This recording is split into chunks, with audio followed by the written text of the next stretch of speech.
তদন্তের স্বার্থে তৃণমূল কংগ্রেস নেত্রী কল্পনা শীটকে সঙ্গে নিয়ে পশ্চিম মেদিনীপুরের বেলদায় অবস্থিত তার বিলাসবহুল বাড়িতে তল্লাশি চালিয়েছে পুলিশ। সোমবার খড়গপুর ও বেলদা থানার পুলিশের যৌথ উদ্যোগে এই তল্লাশি অভিযান পরিচালিত হয়। ঘটনাকে কেন্দ্র করে এলাকায় ব্যাপক চাঞ্চল্যের সৃষ্টি হয়েছে। পুলিশ সূত্রে জানা গিয়েছে, চলমান একটি মামলার তদন্তে গুরুত্বপূর্ণ তথ্য এবং প্রমাণ সংগ্রহের উদ্দেশ্যে এই তল্লাশি চালানো হয়। নির্দিষ্ট তথ্যের ভিত্তিতে তদন্তকারী আধিকারিকেরা কল্পনা শীটকে সঙ্গে নিয়ে তার বেলদায় বাসভবনে পৌঁছন। এরপর দীর্ঘ সময় ধরে বাড়ির বিভিন্ন অংশে তল্লাশি চালানো হয়। তল্লাশির সময় বাড়ির বিভিন্ন নথিপত্র, ইলেকট্রিক ডিভাইস এবং অন্যান্য সামগ্রী খতিয়ে দেখা হয় বলে জানা গিয়েছে। তদন্তের স্বার্থে কিছু নথি ও তথ্য সংগ্রহ করা হয়েছে বলেও পুলিশ সূত্রের দাবি। যদিও তল্লাশিতে ঠিক কি উদ্ধার হয়েছে সে বিষয়ে এখনো পর্যন্ত আনুষ্ঠানিকভাবে কিছু জানায়নি পুলিশ। অন্যদিকে এই ঘটনাকে কেন্দ্র করে রাজনৈতিক মহলেও জল্পনা শুরু হয়েছে। বস্তুত কয়েকদিন আগেই বালি মাফিয়াদের সঙ্গে যুক্ত থাকার অভিযোগে তাকে গ্রেফতার করেছিল খড়গপুর টাউন থানার পুলিশ।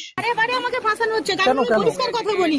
আজকে সুজয় হাজরা কেন অ্যারেস্ট হচ্ছে না, নির্মলা চক্রবর্তী হচ্ছে না, মানস ভূঁইয়া হচ্ছে না, সূর্যর তো হচ্ছে না। আমি কি এইখান থেকে যোগাযোগ নেই, শেয়ারে আছি না কি আছি আমি বালি মাফিয়া।